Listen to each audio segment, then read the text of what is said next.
What's going on, everybody? So today we are reassembling the F-150. We have a couple things to replace while we're reassembling it. So in this package right here, we have some 7-degree radius arm bushings. These go in between the C-clamps on the radius arms. If you're running I believe it's 77 to 79 Highboy Dana 44, you're gonna have radius arms on that axle, and they come with factory 0-degree, I think it's called caster angle. But these are 7-degree, so since I've lifted my radius arm so high, it's tilted my axle forward. What these are going to do is turn the axle back forward. It's going to help my steering angle and my track bar angle. It's not really going to help anything else. I'm not running a front drive shaft because I have to have a custom drive shaft made and a custom transmission cross member. That hasn't been done yet. But that would also help the pinion angle in that in this scenario. But we're gonna be changing those out and then reassembling all of the powder coated parts that we got done in the last video and the video before that. So reinstalling the springs, the spacers, the towers, the coil buckets, getting all that back on underneath the truck, getting the truck back together because it is leaving to go to Homestead for the Florida Truck Meet in 2 days. And as of right now, it currently is sitting on big ass jack stands with nothing underneath of it.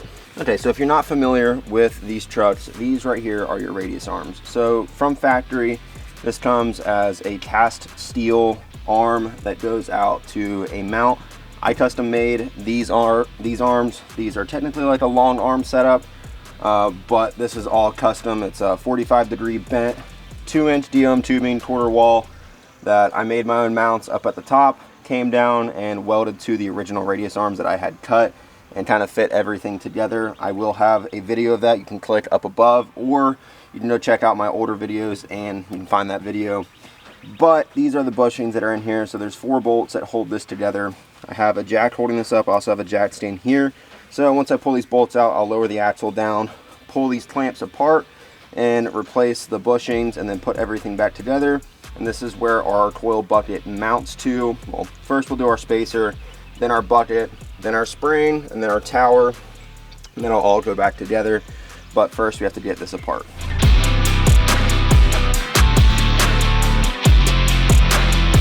Okay, so actually looking on these, so this is the new one next to it, and I'll leave a link to Amazon where you can buy these. That's where I bought these. And you can either get these in red or black. I chose black just because I'm going with the shocker yellow and blue underneath. The red kind of would contrast and it's everything and not blend in. But looking, this is actually a 4-degree bushing. So someone changed these once upon a time and put 4-degree ones in. So we are going to be going to 7 degrees. Now how this differentiates is it's a lot thicker right through here. And what that causes is the axle to be pushed up once that C-clamp is on. So it'll push it up from the bottom and rotate that axle, which therefore turns the axle itself, which adjusts not only our pinion angle, but our track bar angle and our steering angle to try and straighten it more out. This will help with your caster.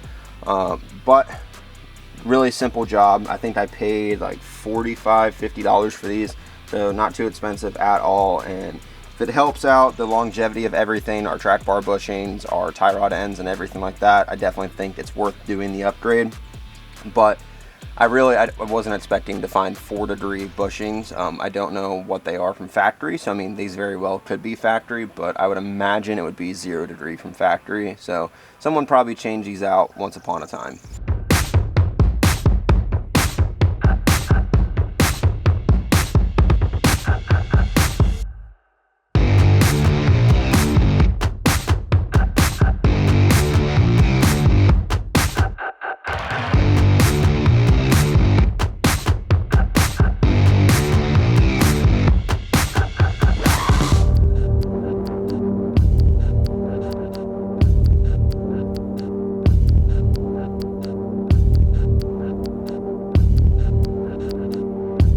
All right, well, it's currently raining out here, so the camera has to get put inside. So I'm gonna be doing a horrible job at filming this because this has to get done. This cannot wait any longer. Truck has to be on its own weight today. Everything has to be together. So I'm just gonna have to pick up the camera periodically and show you guys kind of what's going on. But yeah, this side is together. It looks insane. I absolutely love it. It looks great. This looks fantastic. I'm not the biggest fan of working with pretty parts. I like working with old parts because you don't have to worry about scratching old parts. Pretty parts you can be very careful with, and I'm not great at that. I'm a very big bull in a china shop, so not too great with working with pretty stuff. That's why God made me ugly. It looks great. I'm gonna keep going at it. Keep dealing with all these rain clouds up above. Keep getting wet out here. Luckily, I got a wonderful woman out here holding an umbrella over top of me, so you guys get you one of those.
All right guys, so here is the truck behind me. This thing, it looks so much better. I love the shocker yellow compared to the blue that we had right there before. That shocker yellow just stands out so much more.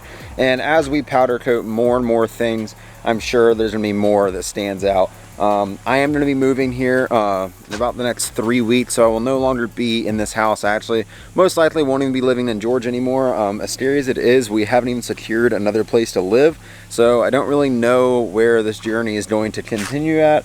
But once we move, my plans are to not only set up a powder coating booth so we have an actual area to spray everything, have a rotating assembly so I can actually turn things and spray all sides. I plan on getting some different cups and everything to help with powder coating so we're not cross-contaminating powders or anything like that. The biggest thing is I'm actually going to be planning on building some type of oven so we can fit a little bit larger things in there. I would love to get a track bar powder coated Get some steering linkage powder coated. Of course, I'm not going to be able to fit axles or the radius arms or anything like that, but some of the bigger things that aren't that big, I would like to get powder coated. So I don't know why, and I don't know if the camera will pick it up, but there is like cracks in the powder coat on this spring. You can kind of see one right there, and the powder coat like actually like cracked and is chipping off right here, and I do not understand why. And it's only on this spring. It did not do it on anything else. Not the tower, not the spacer, not the spring on this side, not the tower on this side. Nothing over here cracked. Zero issues over here. But if we come to this side, it's chipped. It's cracked here, here. It's actually chipped here. There's cracks all across here, here, here, here, here, here, all across here, and all across here. And I don't understand why. There you go, you guys can really see the cracks there. And I mean, they are all the way down the spring. There's another one right there, and I mean, it completely chipped at the bottom. The second I started jacking the truck up, I could actually hear the powder coat cracking. And this was the first spring I did. I did this one about 3-4 days ago. So to you guys that have been commenting on my videos, you guys that are experienced in powder coating, let me know what I did wrong. This is always a learning experience. I'm not afraid to show you guys when I mess up. I'm not a professional. I'm learning in my garage. I'm using a household oven and a powder coating gun from Eastwood. So everything is a learning process. You cannot learn if you don't mess up. So that is the cool thing about YouTube, is I can mess up in front of you guys and I can learn from it because you guys can let me know what I did wrong. But that is going to be the end of this video. I don't want to ramble on much longer, but I just know that this video is not that long. I wanted to give you guys a little bit of an update on what I plan on doing with this truck, because you guys don't really get a lot of updates for it. It kind of just, I build it whenever I feel like it, just because it's a trailer queen. But once we move this truck, the steering's getting fixed and it's getting put on the road and tagged and registered. I'm ready to drive this thing around, take it to local meets and stuff like that, not just big meets and it pulling off a trailer, sitting in a parking lot and pulling back on the trailer. I would love to actually drive this thing and let everyone enjoy it, see it going down the road, get rollers for it and stuff like that. So stay tuned for that. If you haven't already, hit the subscribe button, drop a like on this video, and drop a comment what you enjoyed, any tips for me, anything great, something positive might get featured in the next video for comment of the day. I love you guys. Be fucking great. Peace.